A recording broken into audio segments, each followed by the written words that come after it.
वन्दे मातरम् वन्दे मातरम् सुजलां सुफलां मलयज शीतलां सस्यश्यामलां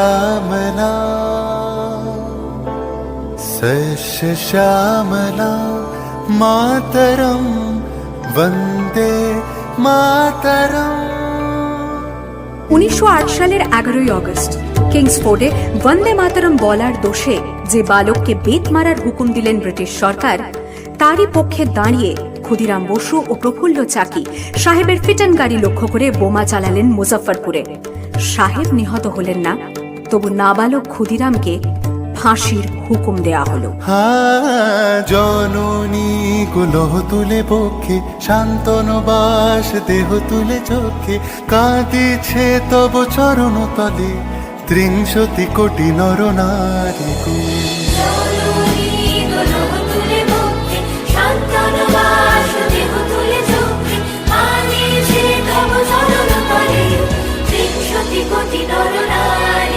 যারা স্বর্গগত তারা এখনো জানে স্বর্গের চেয়ে প্রিয় জন্মভূমি, এসো স্বদেশ ব্রতের মহাদীক্ষালু সেই মৃত্যুঞ্জয়দের চরণ জমি। যারা জীর্ণ জাতির বুকে জাগালো আশা, মন মলিন মুখে জোগালো ভাষা।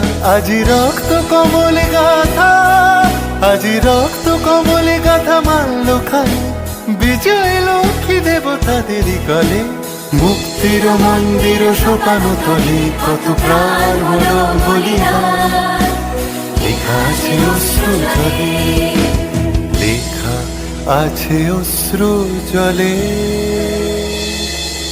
9 সেপ্টেম্বর 1915 ইংরেজদের সঙ্গে সম্মুখ সমরের স্বাধীনতা ছিনিয়ে নিতে অস্ত্র আনার পরিকল্পনা করেন যতীন্দ্রনাথ মুখোপাধ্যায়। বালেশ্বরে সঙ্গীদের নিয়ে জাহাজ থেকে সেই অস্ত্র নামাতে গেলে ইংরেজ বাহিনী তাঁদের ঘিরে ফেলে। বুড়িবালমের তীরে লড়াই বাঁধে বিরাট ইংরেজ বাহিনী বনাম বাঘা যতীন ও তার 4 সতীর্থদের। এককালে শুধু ভোজালি হাতে যিনি বাঘ মেরেছিলেন, সেই বীর সেদিন লুটিয়ে পড়লেন। আমি হাসি হাসি পড়ব ফাঁসি, দেখবে ভারতবাসী। ও মা হাসি হাসি পড়ব ফাঁসি, দেখবে ভারতবাসী। একবার বিদায় দে মা, ঘুরে আসি। 18 এপ্রিল 1918 মাস্টারদা সূর্য সেন ও তাঁর 65 জন শিষ্য মিলে পরিকল্পনা করে চট্টগ্রামে ব্রিটিশ পুলিশের অস্ত্রাগার লুট করেন এবং তারপরে লুকিয়ে আশ্রয় নেন জালালাবাদ পাহাড়ে। এর 4 দিন পর ব্রিটিশ বাহিনী খুঁজে বার করে মাস্টারদা ও তাঁর সঙ্গীদের।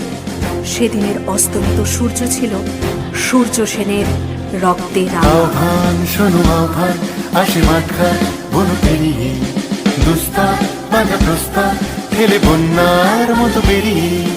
আহ্বান শোনো আহ্বান, আসে মাঠঘাট বন পেরিয়ে, দুস্তার বাধা প্রস্তার ঠেলে বন্যার মতো বেরিয়ে।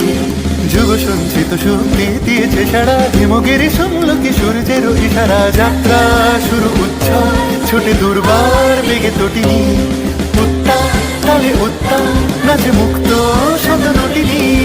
যাত্রা শুরু উচ্ছ্বাস ছোটে দুর্বার বেগে তটিনী, উত্তাপ তালে উত্তাপ নাচে মুক্ত শত নটিনী।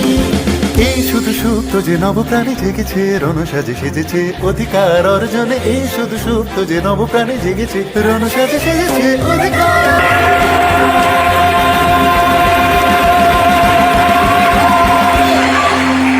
8 ডিসেম্বর 1930 বিনয় বসু, বাদল গুপ্ত, দীনেশ গুপ্ত সাহেবী পোশাকে ট্যাক্সি থেকে এসে নামলেন রাইটার্স বিল্ডিং এর সামনে। সোজা উঠে গেলেন দোতলায়। সামনেই সিমসনের ঘর। দ্বাররক্ষীকে ঠেলে ঢুকে গেলেন ভেতরে। বন্দুকের আওয়াজে গর্জে উঠল রাইটার্স। লুটিয়ে পড়লেন সিমসন। এরপর রাইটার্স বিল্ডিং এর অলিন্দ বারবার গর্জে উঠল বিপ্লবীদের গুলির শব্দে। তারপর টেগার্ট সাহেব তার বাহিনী নিয়ে ঘিরে ফেললেন বিনয়, বাদল, দীনেশকে।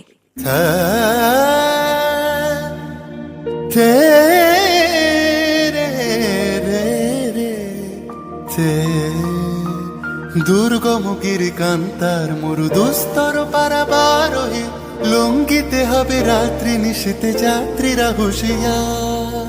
24শে সেপ্টেম্বর 1932 মাস্টার দ্য সূর্য সেনের মন্ত্রে দীক্ষিত প্রীতিলতা ওয়াদেদার 15 জন সশস্ত্র বিপ্লবীকে নিয়ে পাহাড়তলি ইউরোপিয়ান ক্লাব আক্রমণ করে আগুন ধরিয়ে দিলেন। ভারতীয় ইতিহাসের স্বাভিমানী মহারানীদের মতো নিজের আত্মমর্যাদা অক্ষুণ্ণ রাখতে সেদিন প্রীতিলতা ওয়াদেদার পটাশিয়াম সায়ানাইড খেয়েছিলেন ব্রিটিশ পুলিশদের সামনে।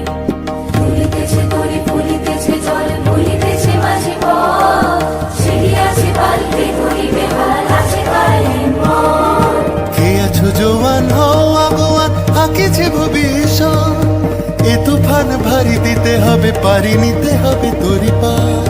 দুর্গম গিরিকান্তার মরু দুস্তর পারাবার হয়ে লঙ্ঘিতে হবে রাত্রি নিশীতে যাত্রীরা হুঁশিয়ার। 29শে সেপ্টেম্বর 1942 তমলুকের মাটিতে কয়েক হাজার ভারতীয়কে নিয়ে যিনি পুলিশ স্টেশন ঘেরাও করার লক্ষ্যে হেঁটেছিলেন, সেই সত্তরোর্ধ্ব মাতঙ্গিনী হাজরা পুলিশের নির্মম গুলিচালনা ও লাঠিচার্জ সত্ত্বেও তার হাতের পতাকাটি মাটিতে লুটোতে দেননি। আর ঠিক তার পরের বছর 1943-এর 30শে ডিসেম্বর জাপান সরকারের অধীনে থাকা আন্দামান দ্বীপ সেদিন হস্তান্তর করা হলো ইন্ডিয়ান ন্যাশনাল আর্মিকে। পোর্ট ব্লেয়ারের মাঠে তিরঙ্গা পতাকা তুললেন সুভাষচন্দ্র। এটাই স্বাধীন ভারতের মাটিতে প্রথম তেরঙ্গা ঝান্ডা। আইএনএর commander in chief Subhas Chandra Bose হলেন ভারত, যাকে স্বীকৃতি দিয়েছিল 18টি দেশ।